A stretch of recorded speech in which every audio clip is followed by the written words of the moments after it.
디모데후서 3장 14절에서 17절 말씀을 신약성경 346쪽 한 절씩 교독해서 읽겠습니다.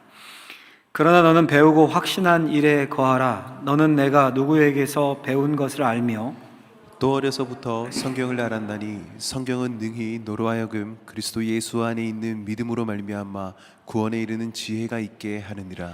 모든 성경은 하나님의 감동으로 된 것으로 교훈과 책망과 바르게 함과 의로 교육하기에 유익하니 이는 하나님의 사람으로 온전하게 하며 모든 선한 일을 행할 능력을 갖추게 하려 함이라. 아멘. 기도하겠습니다. 하나님 아버지, 은혜 아니면 설 수 없는 우리들 불러 모으셔서 말씀의 향연 속으로 집어넣으셨습니다. 말씀을 통해 깨닫고 우리의 영이 사는 시간이 되게 하여 주옵소서. 예수님의 이름으로 기도하옵나이다. 아멘. 오늘은 성경으로 돌아가자라는 제목으로 하나님 말씀을 선포하고자 합니다. 오늘이 10월 31일, 10월의 마지막 날입니다. 왠지 가을의 끝자락인 것 같고 운치가 있죠. 이번 구역장 건찰 세미나를 이번 주에 했는데 강사 목사님이 자주 이 말을 쓰시더라고요. 제가 배웠습니다. 아름다운 날입니다. 네, 오늘 아름다운 날이에요. 특별히 오늘이 아름다운 이유는 바로 오늘이 개신교회의 생일이라고 할 수 있는 종교개혁 주일이기 때문입니다. 혹시 10월 31일 하니까 요즘 막 뉴스만 켜면 뭐 할로윈데이 이 마녀나 이런 이상한 복장하고 뭐 이런 파티 즐기는 것들 나오던데 할로윈데이를 떠오르시면 안 되고 그럼 회개하셔야 돼요. 그거부터 떠오르면 그게 아니라 종교개혁 주일이구나. 10월의 마지막 날이 사탄은 아름다움을 추악함으로 변질시키는 재주가 있습니다. 지금부터 약 500여 년 전에 1517년 정확하게 10월 31일 오늘이네요. 10월의 마지막 날에 마틴 루터가 비텐베르크 성단 정문에 캐톨릭 면죄부 판매에 반대해서 95개 조항의 반박문을 붙입니다. 이날을 기점으로 부글부글 끓고 밑에서 끓고 있었던 유럽 전역에 종교개혁의 불길이 활활 타올랐습니다. 왜 루터가 95개조 반박문을 붙였을까요? 여러 이유들이 있지만 직접적인 원인은 로마 여러분 바티칸에 가면 성 베드로 성당이 있습니다. 한번 보여주시면 우리 가보지 못하니까 사진으로라도 만족하시라고. 이 엄청나게 웅장하죠. 내부를 보시면 내부는 더 아름답고 멋집니다. 이 베드로 성당이 베드로의 무덤 위에 지어졌다라고 전해집니다. 1506년에 짓기 시작해서 1626년에 완공되었으니까 무려 120년이 넘게 건축을 한 겁니다.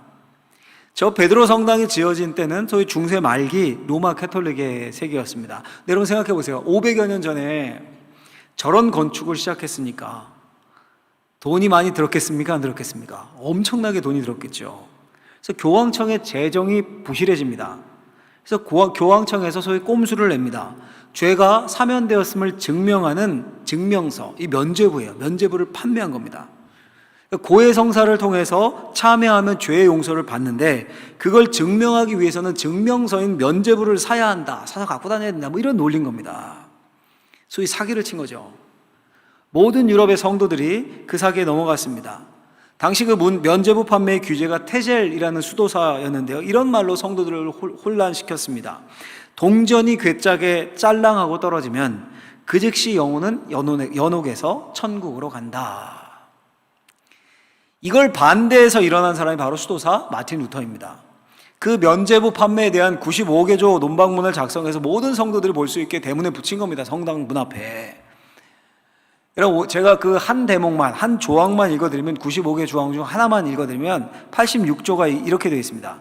가장 부자였던 크로이소스 왕보다 더욱 부유한 교황이 성 베드로 성당을 자신의 돈으로 짓지 않고 가난한 신도에게서 돈을 뜯어서 짓는 이유가 무엇인가? 여러분, 이 종교개혁의 후예가 바로 오늘날 개신교, 저와 여러분들입니다. 그러니 오늘은 기독교의 역사가 바뀐 날, 매우 소중하고 아름다운 주일입니다.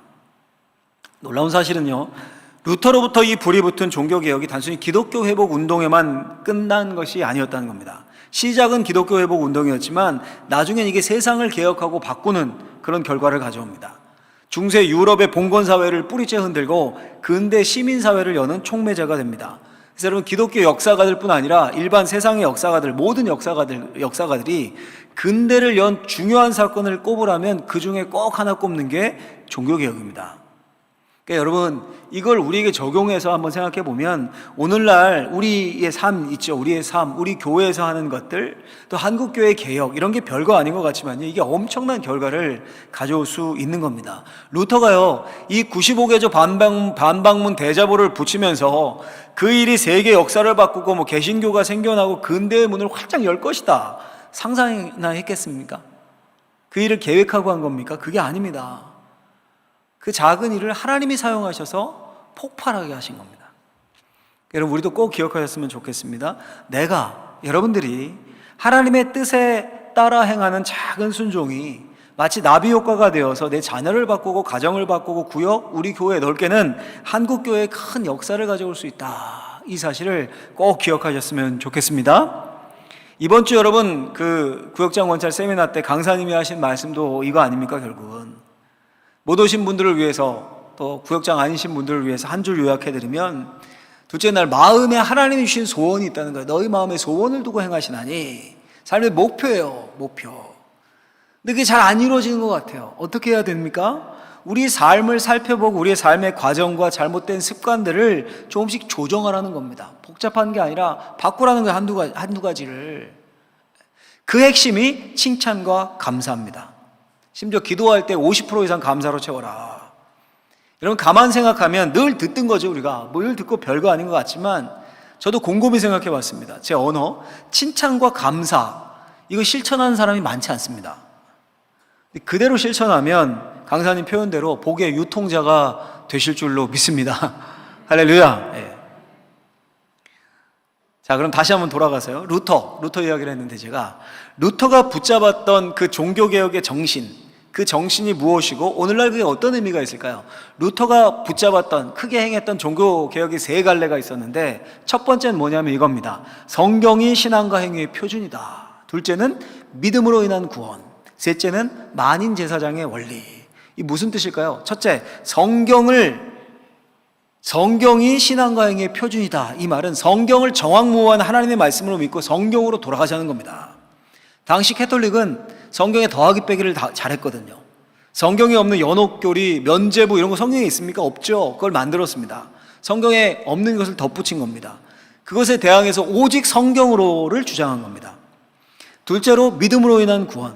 당시 카톨릭은 구원을 위해서 믿음 플러스 선행과 공로를 강조했습니다. 근데 루터는 오직 믿음으로 구원받는다. 오늘 예배 시작할 때 열었던 그 말씀이 있죠. 오직 믿음으로만 구원받는다. 셋째는 만인제사장의 원리. 당시는 성직자들과 평신도 간의 차별이 엄청났습니다. 성경은 성직자만 읽고 해석할 수 있었습니다. 라틴어로 되어 있어서 못 읽었어요, 일반 사람들은. 성만찬도 차별이 있었습니다. 성직자는 떡과 포도주를 다 받았는데 평신도는 떡만 줬습니다.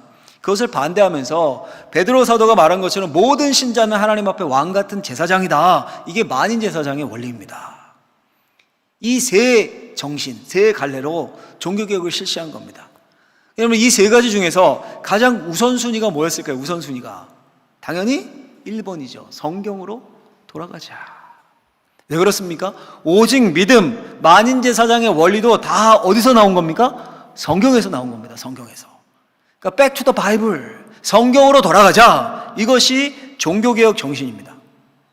우리가 새겨야 할, 오늘 설교의 핵심이기도 합니다. 우리 같이 한번 외운다고 생각하고 읽어보도록 하겠습니다. 첫 번째, 같이 한번 화면을 보고 해보겠습니다. 하나님의 말씀, 성경으로 돌아가야 한다. 성경으로 돌아가자. 여러분, 오늘 본문 한번 생각해 보십시오. 우리가 읽은 디모데후서는 바울이 감옥에서 사랑하는 영적 아들 디모데에게 쓴 편지입니다. 바울의 마지막 편지입니다. 옥중에서 이제 바울이 자기가 죽을 것을 직감합니다. 그러면서 유언과도 같은 말을 디모데에게 남긴 겁니다. 그 편지 중에 오늘 우리가 읽은 본문은 특별히 종교개혁 정신과 일맥상통합니다. 아니죠, 이게 반대죠, 반대. 종교개혁의 정신이 오늘 본문과 일맥상통합니다. 성경이 우선이니까요. 여러분, 왜 루터뿐 아니라 종교개혁자들이 성경으로 돌아가자 이렇게 외치고 그걸 종교개혁의 핵심 구호로 삼았을까요? 생각해 보십시오. 프랑스, 독일 등 이런 유럽 전역에서 면죄부가 판매되고 있는 겁니다. 제가 말씀드린 것처럼. 로마 교황청이 꽝 승인한 사업입니다. 그게 사기다라고 루터가 들고 일어선 겁니다. 그에 대해서 루터가 집요하게 반박하는 글들을 계속 써냈습니다. 로마 캐톨릭에서 가만히 있었겠습니까? 당시 교황은 절대 권력자죠. 회의를 열어서 루터를 부릅니다. 그리고 그 자리에서 그 글들과 주장을 철회할 것을 요청합니다. 그럼 봐준다. 이렇게. 루터에게 최후의 변론 시간을 줍니다. 그때 루터가 이런 유명한 말을 남깁니다. 아주 유명한 말인데요. 이렇게 말합니다. 나는 내가 인용한 성경의 말씀에 사로잡혀 있고 나의 양심은 하나님의 말씀에 사로잡힌 바 되었습니다. 나는 철회할 수도 없거니와 철회하지도 않겠습니다. 하나님이여 내가 여기 섰나이다. 나를 도우소서. 자신이 하나님의 말씀에 사로잡혀 있고 그 말씀에 반하는 결정을 할 수 없다는 고백입니다. 죽을 뻔했다가 간신히 여차저차해서 거기서 살아난 루터가요, 라틴어로 된 성경을 독일어로, 루터 독일 사람이거든요, 독일어로 번역하기 시작합니다. 그러니까 목숨을 걸고 성도들에게 하나님의 말씀인 성경을 돌려주기로 결단한 겁니다.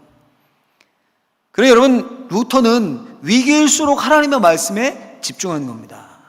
근데 이게 비단 루터만의 생각이었겠습니까? 아닙니다. 이것이 하나님의 말씀인 성경이 증언하는 바입니다. 위기일수록, 고난이 있을수록 말씀으로 돌아가라. 삶이 무너져 있고 세계가 어지럽고 교회가 힘들고 어려울수록 말씀으로 돌아가라. 성경은 계속해서 우리에게 그 음성을 들려줍니다. 여러분, 오늘 본문을 보면 왜 바울이 디모데에게 편지를 썼습니까? 디모데가 살던 시대가 어떠했었습니까? 3장, 시작하는 3장 앞부분을 보면 이렇게 이야기해요. 그 시대를 같이 한번 읽어보겠습니다. 말세에 고통하는 때가 이르러 사람들이 자기를 사랑하며 돈을 사랑하며 자랑하며 교만하며 비방하며 부모를 거역하며 감사하지 아니하며 거룩하지 아니하며 무정하며 원통함을 풀지 아니하며 모함하며 절제하지 못하며 사나우며 선한 것을 좋아하지 아니하며 배신하며 조급하며 자만하며 쾌락을 사랑하기를 하나님 사랑하는 것보다 더하며. 아멘. 한마디로 하면 엉망인 세상이라는 겁니다. 자기를 사랑하고 돈을 사랑하고 자랑질에 교만에 비방에 부모 거역에 감사와 거룩은 사라지고 무정함과 원통함이 난무하고 모함이 가득하고 절제가 없고 사납고 선하고 착한 거 이런 거 싫어하고 배신에 조급함에 자만과 쾌락이 극에 달했습니다. 거짓 교사들이 판을 치고 진리를 왜곡하고 하나님을 거부했습니다. 한마디로 뭡니까? 말세에 고통하는 때. 말세라는 거예요. 이것이 디모데가 맞이할 시대였고 디모데가 조심해야 할 세상이었습니다.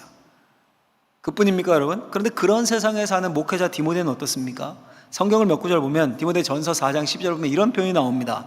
누구든지 내 연소함을 업신여기지 못하게 하고, 5장 23절에 이제부터는 물만 마시지 말고 내 위장과 자주 나는 병을 위하여 포도주를 조금씩 쓰라. 그러니까 디모데는 내성적이고 소심한 사람이었습니다. 그래서 바울이 고린도 교회에 편지를 쓰면서 디모데가 그 교회에 도착하면 잘 살펴주고 디모데로 하여금 두려움을 느끼지 않게 해달라, 두려움 없게 해달라라고 미리 부탁합니다. 고린도전서 16장에 보면 디모데가 막 강단이 있고 막 사교성 좋고 그런 사람이었으면 그런 부탁을 했겠습니까? 여러분, 이처럼 디모데는 어렸고 병약했고 소심했습니다. 그런데 맡겨진 사명은 무겁습니다. 대적들은 강합니다. 디모데가 마주하는 세상은 말세입니다. 어떻게 해야 합니까? 무너진 세상, 병약한 자신 어떻게 견디면서 어떻게 감당할 수 있습니까? 감당해낼 수 있습니까? 그에 대한 답이 바로 오늘 본문인 겁니다.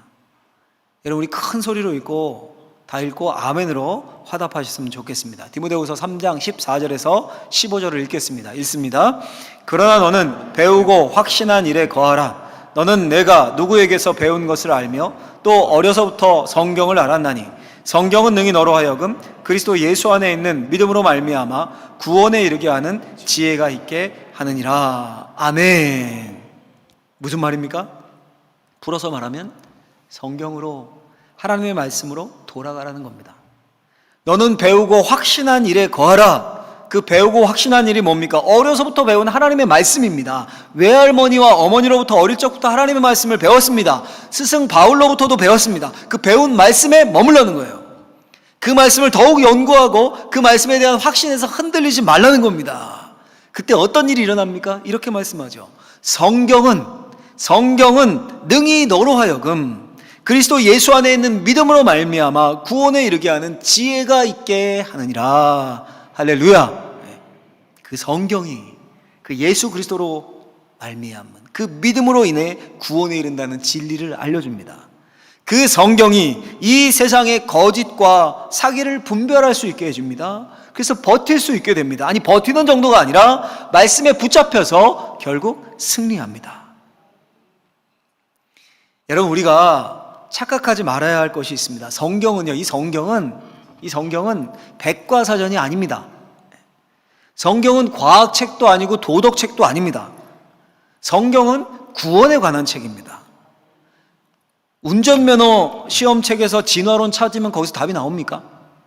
도덕교과서에서 운전하는 법을 찾으면 답 찾을 수 있습니까? 그것처럼 성경은 백과사전이 아니라 진화론 이런 거 안 나와요. 성경에 구원에 관한 책입니다. 구원에 관한 책. 오늘 본문이 분명히 선포하죠. 그리스도 예수 안에 있는 믿음으로 말미암아 구원에 이르게 하는 지혜가 있게 하느니라. 이것이 성경입니다. 여러분, 우리가 역사로부터 배운다고 하죠. 교훈을 얻는다. 디모데의 세상, 루터의 세상, 그 역사, 성경으로부터 오늘날 우리가 사는 세상을 한번 비교해 보십시오. 배우는 거죠, 그게. 코로나19라는 전대미문의 팬데믹이 2년간 지속되고 있습니다. 부동산 가격 갑작스러운 폭등으로 무주택자들이 촛불을 들고 나왔어요. 자영업자들이 벼랑 끝에 몰려서 목숨을 끊는 일들이 일어납니다. 국민의 삶의 질을 높여야 할 정치권은 이전 투구의 양상입니다. LH 사건, 연이은 대장동 사건으로 서민들은 분노를 넘어서 이제 허탈한 상황입니다. 가진 자들이 나누고 섬기는 게 아니라 더 돈을 사랑하고 젊은 세대들이 쾌락을 사랑하기를 하나님보다 더 사랑하는 거, 이거 어제 오늘 일이 아닙니다. 세상이 이러니 개인들의 삶도 팍팍합니다. 청년들은 앞날이 불투명하고 나이 드신 분들은 노후가 걱정입니다. 이런 위기를 신앙의 힘과 영적인 뜨거움으로 버티고 승리해야 되는데 코로나가 교회를 멈춰 세우고 신앙의 위축을 가져왔습니다. 교회가 약해졌습니다. 신앙이 약해졌습니다. 영적으로 주저앉는 분들이 생겨났습니다. 그래서 여러분, 이 시대가 마치 디모데의 시대, 루터의 시대 같은 겁니다. 세상은 말세인데 우리는 약하고 힘이 없습니다. 그럼 어떻게 해야 할까요? 방법은 뭡니까? 성경으로 돌아가라는 겁니다. 하나님의 말씀으로 돌아가야 합니다. 성경을 통해서 삶의 원리를 발견하시고 성경을 통해서 가치관을 정립하시고 성경으로 세상을 분별해야 합니다. 그 훈련이 바로 경건훈련입니다. 당연히 그렇게 되기 위해서는 성경을 읽고 배우고 쓰고 가까이 해야 됩니다. 여러분, 요즘 솔직히 과학기술이 발달하면 발달할수록 반대가 또 부각됩니다. 그게 뭐냐면 인문학 열풍이라고도 하죠. 인문학을 막 강조하고. 근데 여러분, 인문학적으로 봐도 성경보다 좋은 건 없습니다. 인류 최고의 보물이고 최고의 고전 아닙니까? 무슨 인문학 강의 듣고 어디서 인문학 책 들춰보고, 물론 그것도 좋은데요, 그것에 앞서 최고의 책인 성경을 읽으십시오. 인문학적 소양도 업그레이드 되십니다. 리바이벌 공동체적 성경 읽기 하시고 큐티 하시고 설교 들은 말씀을 실제 삶에 하나둘 적용하셔야 합니다. 작심삼일, 그럼 다시 또 3일 후에 결심하시면 되는 거예요. 우리 다시 한번 큰 목소리로 한번 따라해 볼까요? 성경으로 돌아가자. 성경으로 돌아가자. 10월의 이 마지막 날, 아름다운 날, 종교개혁 정신을 기억하면서 성경으로, 말씀으로 돌아가기를 결심하는 저와 여러분들이 되길 예수님의 이름으로 축원합니다. 축원합니다. 자, 여러분, 여기까지 들으면 이런 의문이 생길 수 있습니다. 왜 우리가 성경으로 돌아가야 하는가? 세상이 말세이고 인생이 위기인데 성경으로 돌아가는 것이 무슨 답이 될까? 무슨 위기 탈출의 방법일까? 왜 성경으로 돌아가라고 하는 걸까? 왜 바울이 디모데에게 루터가 그렇게 말했을까? 답을 알려드리겠습니다. 두 번째, 우리 같이 한번 화면을 보고 해보겠습니다. 성경으로 돌아가야 하는 이유는 하나님의 말씀이 살아서 역사하기 때문이다. 하나님의 말씀이 살아서 역사하기 때문이에요.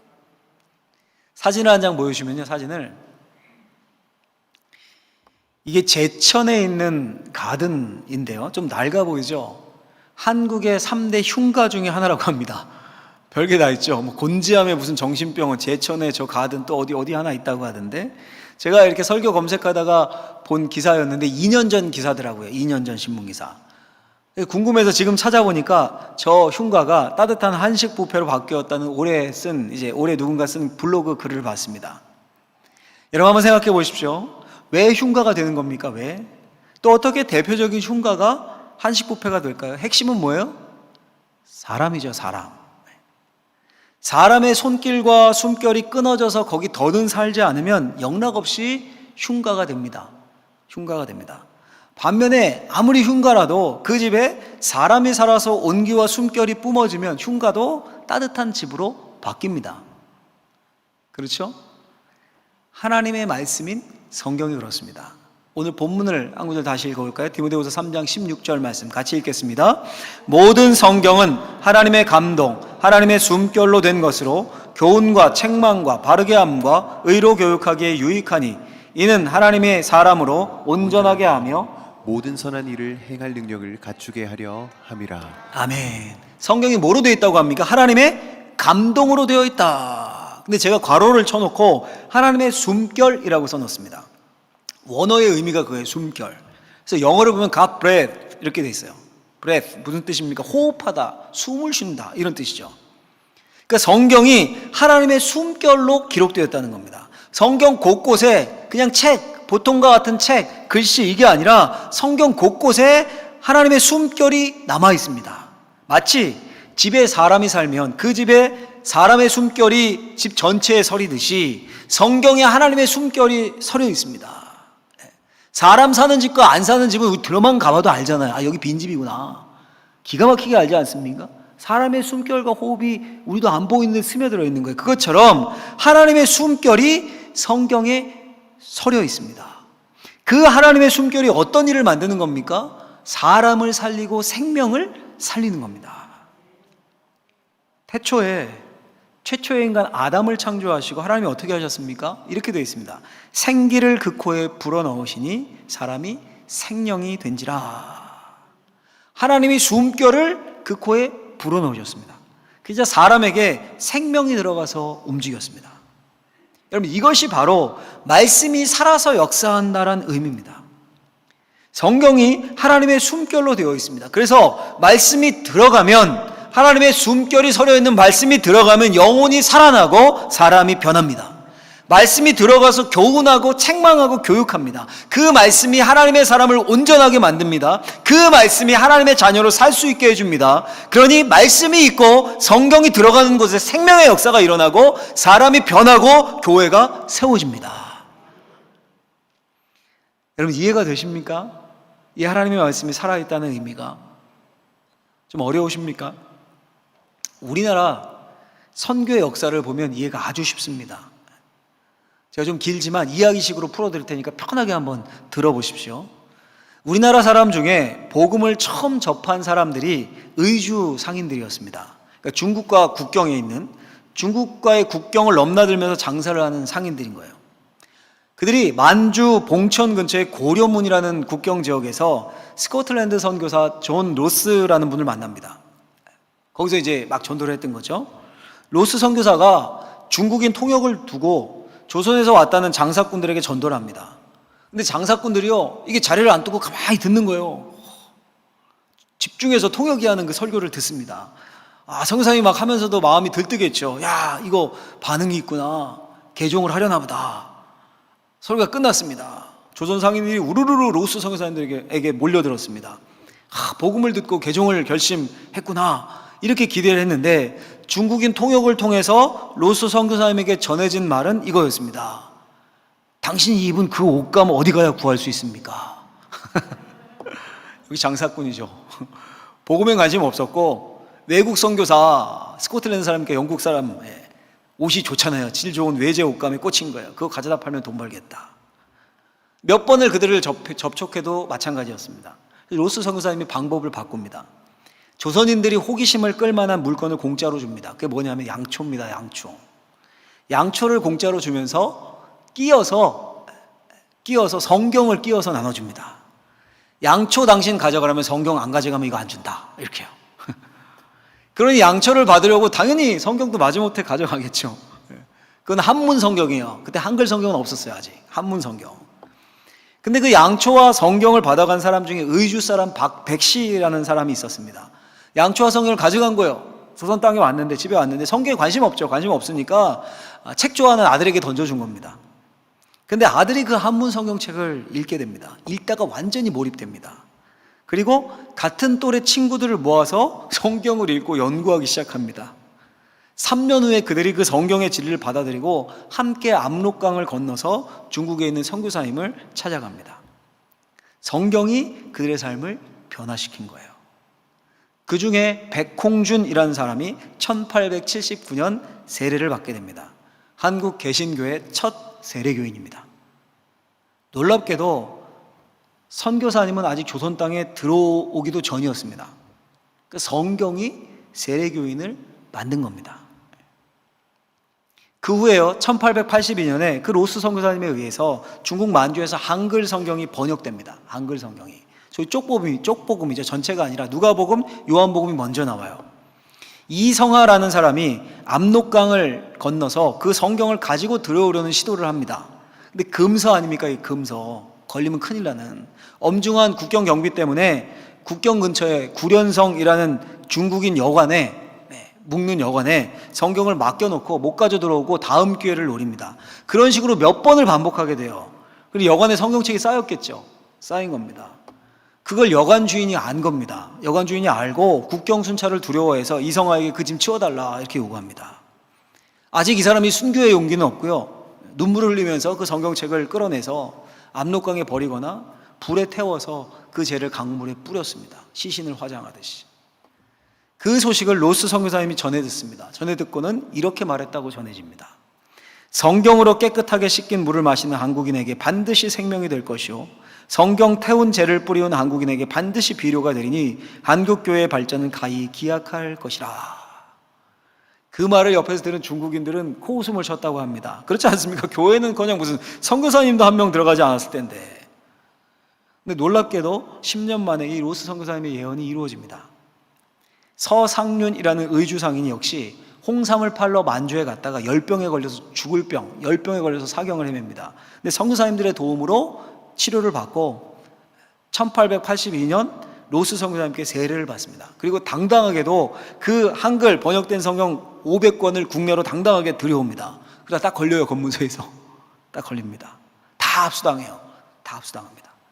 마침 이 사람이 좀 인지도가 있어서 일면식이 있는 관리가 당신 주의하시오 이러고 경고하고 풀어줍니다. 그런데 얼마 후에요, 그 관리가 다시 서상륜을 찾아옵니다. 무슨 생각 들었겠습니까? 아, 올 게 왔구나. 나 잡아가나 보다. 근데 오히려 관리가 정중하게 사과를 하면서 이렇게 말합니다. 지난번 조사받으신 일로 언짢으셨겠지만 공직 수행 중이라 제가 어쩔 수 없었습니다. 근데 그때 압수한 책이 어떤 건가 해서 내가 읽어봤는데 과연 훌륭한 책이었습니다. 그래서 많이는 못 가져오고, 그러면서 당시 두루마리잖아요. 두루마리 소마에서 성경책을 이렇게 꺼내는 거예요. 막 헐렁한 바지춤에서 막 성경을 꺼내줍니다. 최초로 한글 성경이 조선 땅에 들어온 거예요. 그게. 이런 식으로 들어온 성경이 1884년 2년 후까지 약 9,500권이었습니다. 비록 쪽복음이었지만 이 한글 성경이 압록강과 북쪽 서해안 지방부터 퍼져가기 시작했습니다. 그 성경을 읽고 변화되어서 세례를 받겠다는 지원자들이 170여 명이 생겨났습니다. 여러분, 최초로 이 조선 땅을 밟았다는 선교사님이 우리가 잘 아는 언더우드 아펜젤러 선교사님입니다. 그 해가 언제였냐면 1885년입니다. 부활절 4월 5일. 그래서 여러분, 선교사님보다 먼저 성경이 조선 땅에 들어왔고 교회가 세워지기도 전에 성경을 통해 세례교인이 생긴 겁니다. 여러분, 제가 왜 이렇게 길게 우리나라 초기 선교 이야기를 할까요? 우리가 보통 이렇게 생각하지 않습니까? 아, 우리나라 선교사님들이 들어와서 목숨 걸고 복음을 전했다. 그리고 우리 민족이 그 복음을 마음으로 받았고 교회를 세우고 헌신했다. 그래서 한국교회가 이렇게 성장했다. 맞는 말이죠. 맞는 말인데, 그런데 여러분, 그 일이 어떻게 가능할 수 있었던 겁니까? 하나님의 숨결인 하나님의 말씀이 살아있기 때문에 가능했던 겁니다. 성경은 하나님의 숨결로 되어 있습니다. 그 성경에 기록된 하나님의 말씀이 살아있습니다. 그 말씀이 사람을 바꿉니다. 그 말씀이 교회를 바꿉니다. 그 말씀이 역사를 바꿉니다. 그 말씀이 시대를 바꿉니다. 그 말씀이 여러분들도 바꿉니다. 바울은 그 사실을 알았어요. 종교개혁자 마틴 루터도 그 사실을 알았습니다. 그 살아있는 말씀이 이 조선 땅에 변화를 가져왔습니다. 심지어 여러분, 때로는 선교사님들이 잘못 생각하고요, 서로 영역 싸움을 했었을 때도 있어요. 막 교단별로 선교사님들도 그런 적도 있었습니다. 때로는 그 말씀을 받는 사람들이 잘못되었을 때도 그 말씀이 살아서 역사했습니다. 조정했어요, 그 모든 것들을. 그 말씀으로부터 세계교회 역사가 시작되었고, 그 말씀으로부터 한국교회가 시작되었습니다. 할렐루야. 그 말씀이 우리를 바꾸는 거예요. 그 말씀에 붙잡힐 때 우리의 인생이 변하는 겁니다. 설교를 마치려고 합니다. 성경을 한 구절 읽고 설교를 마치려고 하는데요, 사도행전 20장 32절 말씀을 같이 한번 큰 목소리를 읽고 아멘으로 받았으면 좋겠습니다. 사도행전 20장 32절 말씀입니다. 화면 띄워주세요. 사도행전 20장 32절 말씀 같이 한번 읽겠습니다. 지금 내가 여러분을 주와 및 그 은혜의 말씀에 부탁하노니 그 말씀이 여러분을 능히 든든히 세우사 거룩하게 하심을 입은 모든 자 가운데 기업이 있게 하시리라. 아멘. 누가 한 말인가 하면 바울이 한 말입니다. 상황이 이렇습니다. 죽음을 각오하고 예루살렘으로 가는 겁니다. 이제 예루살렘으로 가면 체포될 겁니다. 그게 뻔합니다. 재판에 넘겨지고 죽을지도 모릅니다. 마지막으로 자신이 개척한 에베소 장로들을 항구에 모아요. 이제 가면 체포됩니다. 바울이 울면서, 거기 장면에 보면 울면서 껴안고 고별 인사를 합니다. 그 고별 인사의 한마디요, 뭐라고 말씀합니까? 내가 여러분들을 주와 및 그 은혜의 말씀에 부탁하노니 그 말씀이 여러분을 능히 든든히 세우사 거룩하게 하심을 입은 모든 자 가운데 기업이 있게 하시리라. 은혜의 말씀에 내가 여러분들을 부탁합니다. 그 말씀이 능히 여러분들을 든든히 세울 겁니다. 여러분들, 이게 말이 되는 말입니까? 잘 곱씹어 보십시오.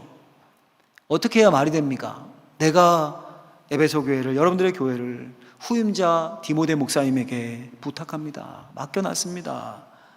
내가 여기 오신 장로님들, 여러분들에게 성도님들을 부탁합니다. 잘 부탁합니다. 이게 맞는 거 아닙니까? 그런데 그 교회를, 성도를 은혜의 말씀에 부탁한다, 이렇게 얘기해요. 그 은혜의 말씀이 교회와 성도들을 능히 든든히 세울 겁니다, 이렇게 말합니다. 무슨 말입니까? 말씀이 살아있다는 거예요. 말씀을 붙잡으면 말씀이 생명을 주고 말씀이 변화를 가져옴을 바울은 알았습니다. 왜냐하면 그 말씀 한 조각 의지해서 방방곡곡을 다니며 복음을 세우고 사람이 변하는 것을 봤거든요. 하나님의 숨결이 서려 있는 말씀이 오늘도 마찬가지로 우리를 지키고 그 말씀이 교회를 지킵니다. 말씀이 살아있는 교회, 그 말씀이 살아있는 교회를 통해서만 영혼이 변화가 되는 겁니다. 여러분, 우리 오늘 종교개혁주의를 맞이해서요, 결심하셨으면 좋겠습니다. 마귀가 가장 싫어하고 두려워하는 게 뭔가 하면 말씀으로, 성경으로 돌아가는 것을 가장 두려워합니다. 그래서 할로윈 이런 거나 막 만들고, 제가 생각해보니까 날짜가 같더라고요. 종교개혁이 10월 30일이었는데 할로윈이라고 막 귀신 복장하고 이렇게 막 파티라고 즐기고 오늘이라면서 10월 31일 날짜가 같아요. 마귀는 말씀을 기억하고 성경으로 돌아가는 걸 제일 싫어하거든요. 예수님이 마귀 시험 받으셨을 때 뭘로 이기셨습니까? 말씀으로 이기셨죠. 사람이 떡으로만 사는 게 아니라 하나님의 말씀으로 사는 것이다. 다시 한번 외쳐보겠습니다. 성경으로 돌아가자. 말씀으로 돌아가자. 그럼 우리가 삽니다. 말씀에 하나님의 호흡이 담겨 있습니다. 죽어가는 우리 영혼, 코로나다, 어렵고 힘들다, 시들시들해져 있는 우리 영혼을 하나님의 숨결인 말씀을 통해 하나님이 심폐소생을 하시는 겁니다. 성경으로 돌아가서 말씀에 순종해서 들은 말씀을 적용해서 삶이 변하는 놀라운 은혜와 은총과 축복을 맛보는 그런 인생 되시길 예수님의 이름으로 축원합니다. 축원합니다. 기도하겠습니다. 하나님 감사합니다. 하나님의 말씀 앞에 있습니다.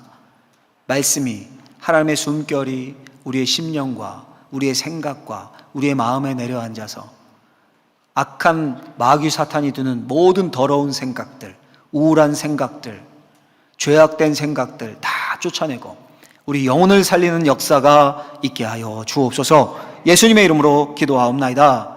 아멘.